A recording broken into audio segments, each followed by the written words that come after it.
What's up, y'all, and welcome back. So, as you can see, I'm in the car, so that means it's story time. So, this story, it's pretty much just the backstory of what started my depression.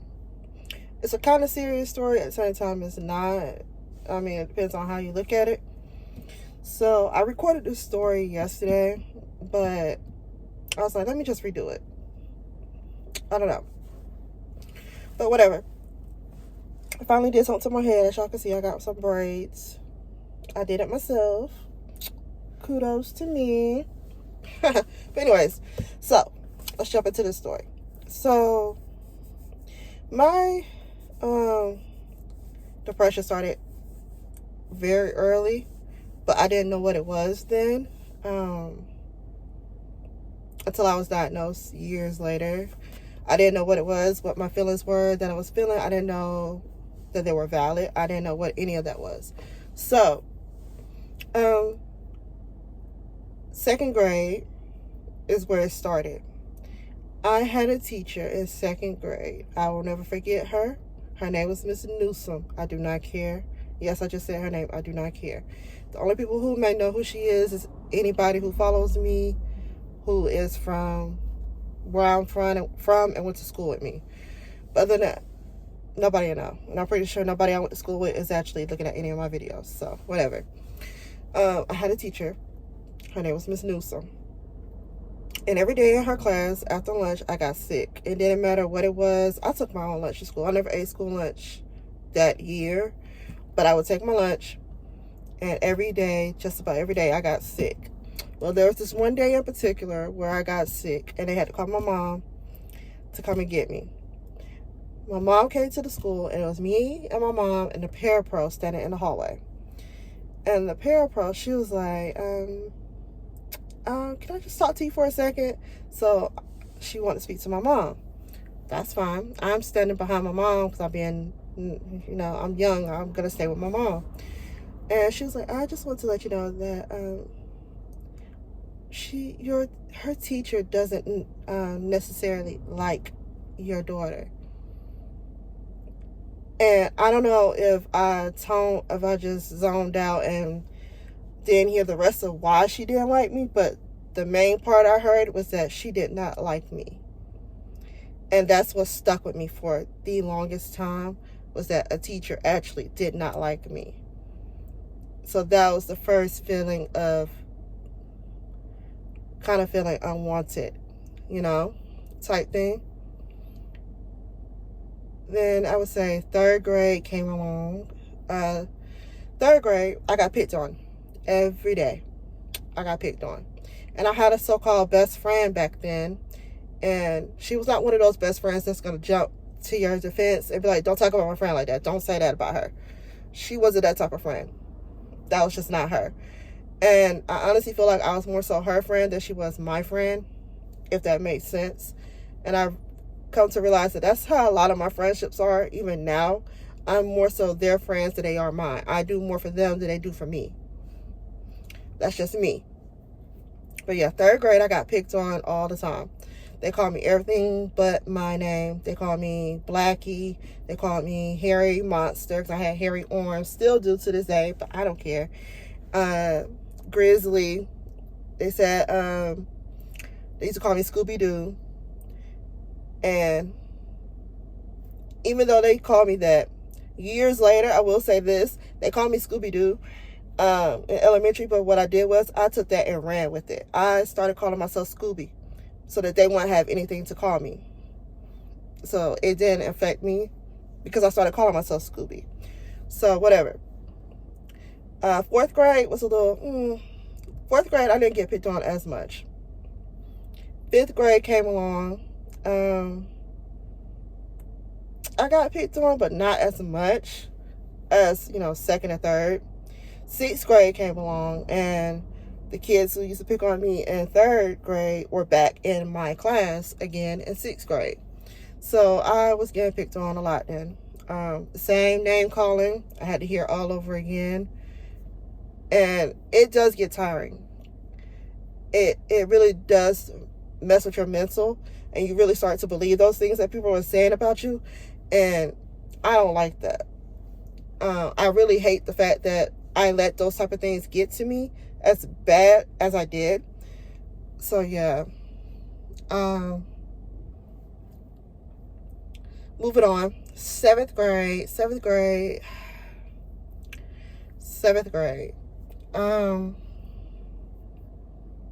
When I was in seventh grade, seventh grade was a hard year. It was also the year that one of my grandmas passed away, and my science teacher, her name was Miss Bearfield. I did not like her. I despised that woman. I did not like her. She was a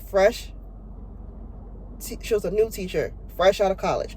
Nothing against you new teachers and all that stuff. Granted, y'all do what y'all do, but she was a fresh teacher out of college, and she did not know how to control her class. I would say that was her issue. She didn't know how to control her class. So one day, she said something to me, and I just finally had it, and I finally found my voice, and I just snapped. And so she wrote me up, told me to get out of class. I said, okay, whatever. So I left, went to the office, came back.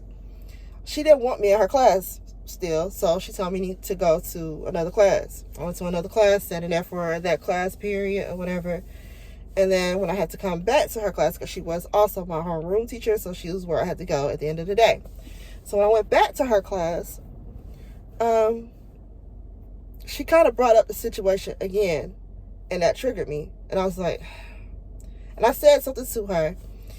And at this time, everybody at the school, especially like admin, all of them, everybody up there, teachers, they all knew what was going on with my grandmother. Because one, my mom worked at the school with me, so they already knew what was going on. This was my mom's mother, so they already knew what was going on. This lady had the nerve to say, that's why your grandmother is on her deathbed now.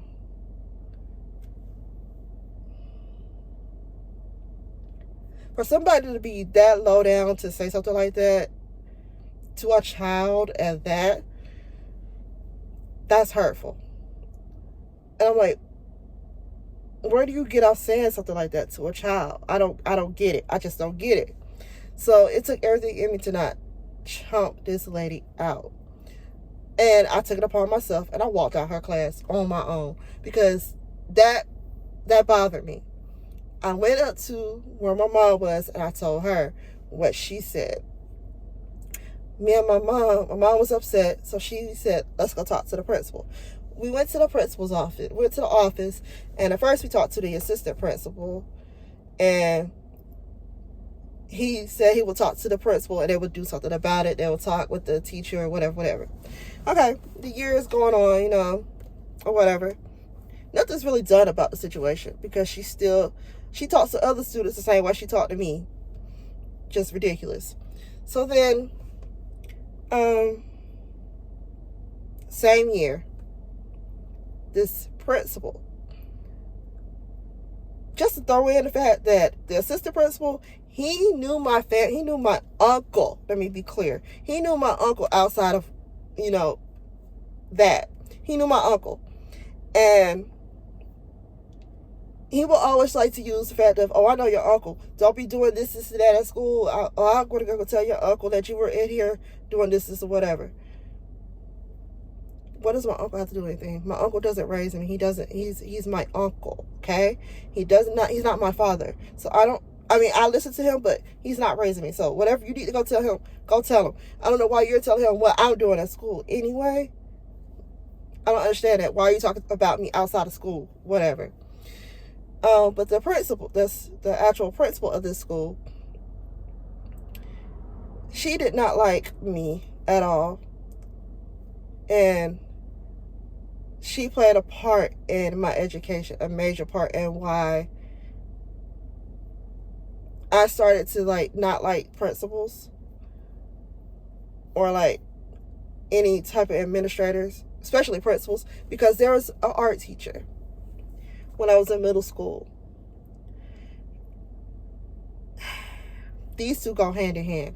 There was an art teacher at school, and she had it out for me. She did not like me from day one. This lady wore black every single day. Black lipstick, black eyeliner, black eyeshadow. She had black hair. Everything she wore was black. She gave off a witch look every day. That's how she looked. So from day one,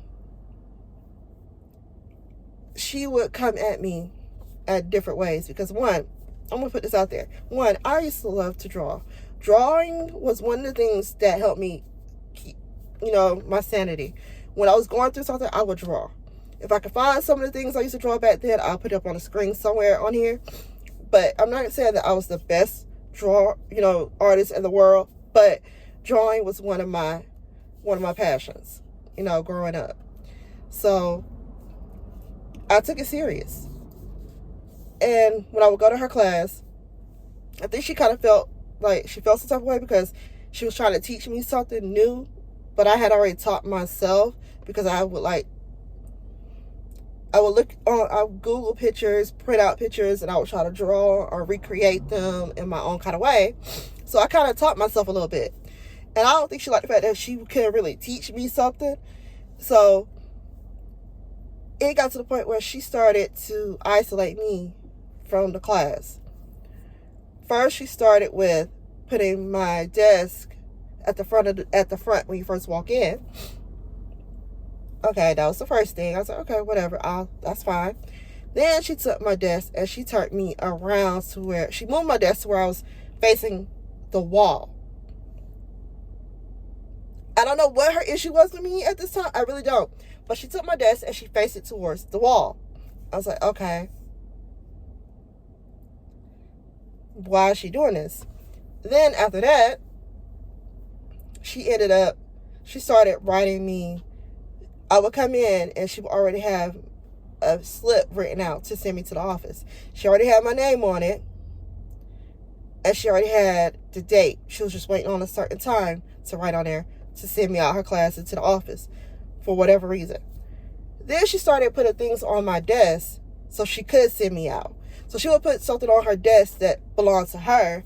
And then when I would come in and sit down, she'll wait a few minutes. And then she'll say, has anybody seen my substance, my whatever she was looking for? And she'll come around and she'll see it on my desk. And she'll say, so you are going to tell me that you took my stuff? And I'm like, huh? So she was always picking with me every day. To the point where she was sitting me out of the classroom. She already had my slip written out. All she had to do was put a time on it and send me out the class. So then, this is what really pissed me off with her. She took my desk and she moved my desk into the supply closet. By myself. She put me in the supply closet. That's where my desk was for the remainder of that semester. My desk was in the supply closet. I don't know why she decided to do that. I don't know why she decided to isolate me that much from everybody else. And she would have once I was in there, she would go out there, she would have regular class, like whatever. Like a normal teacher would. You could hear her telling them, okay, so today we're going to learn how to do this, this, and that. How am I supposed to learn this?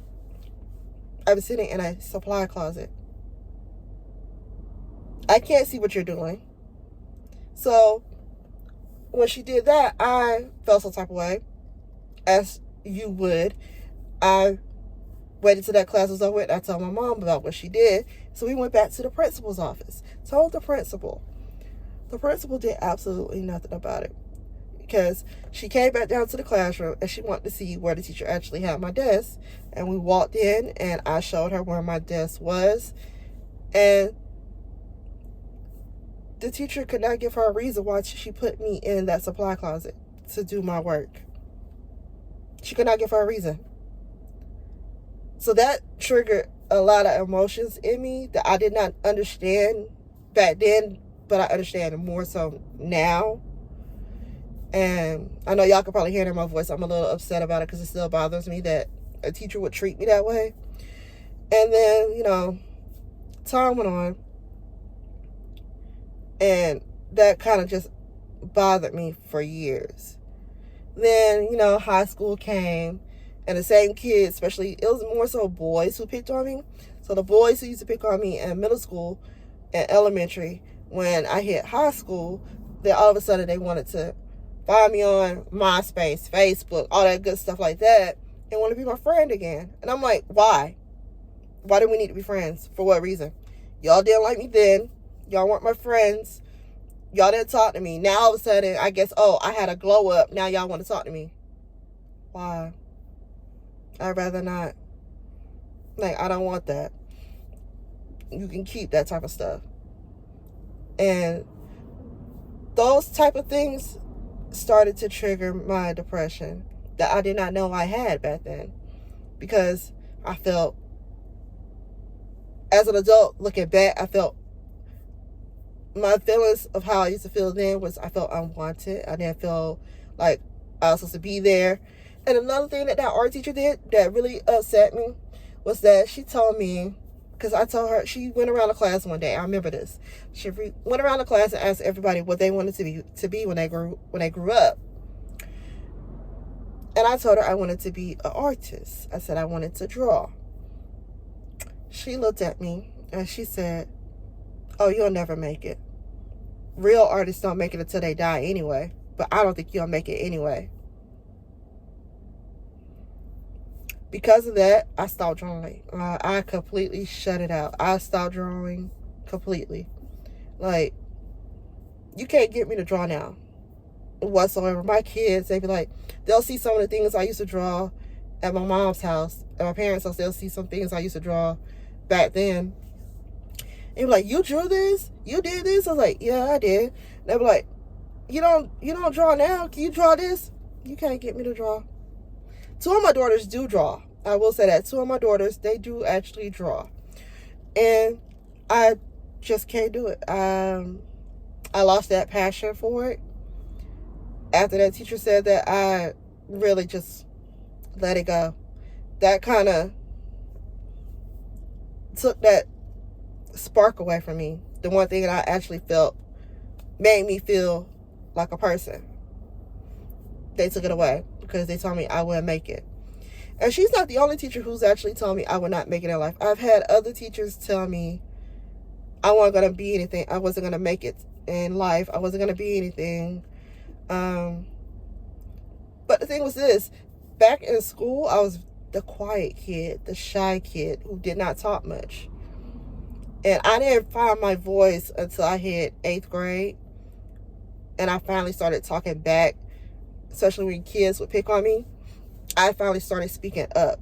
So it took a lot for me to actually start doing that. But once I did, it was like it backfired in my face, because it was like teachers like, "Oh, you got a mouth on you. You ain't gonna be nothing in life," and this, that, and third. But when you tell a student that they're not gonna be anything in life, do you know that really, that sticks with them for life? That is like the most traumatic thing you could tell a kid. Like, don't do that. Please don't tell a kid stuff like that, because it makes them feel some type of way. Trust me. I'm still dealing with that to this day. It's not fun. It's not fun at all. So, yeah, this is part of what started my depression and stuff through life.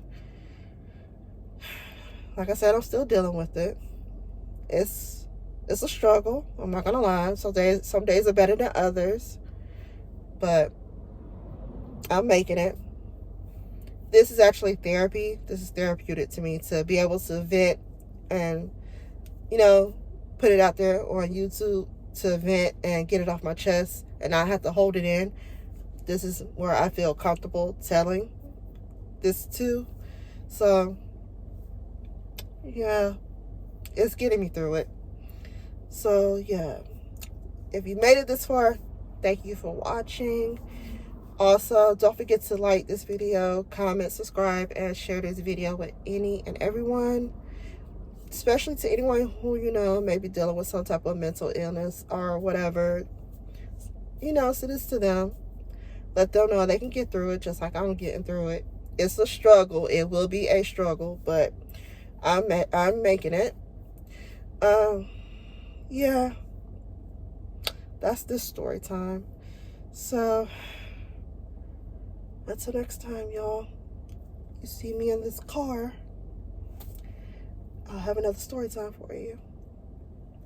Until then, peace out, y'all.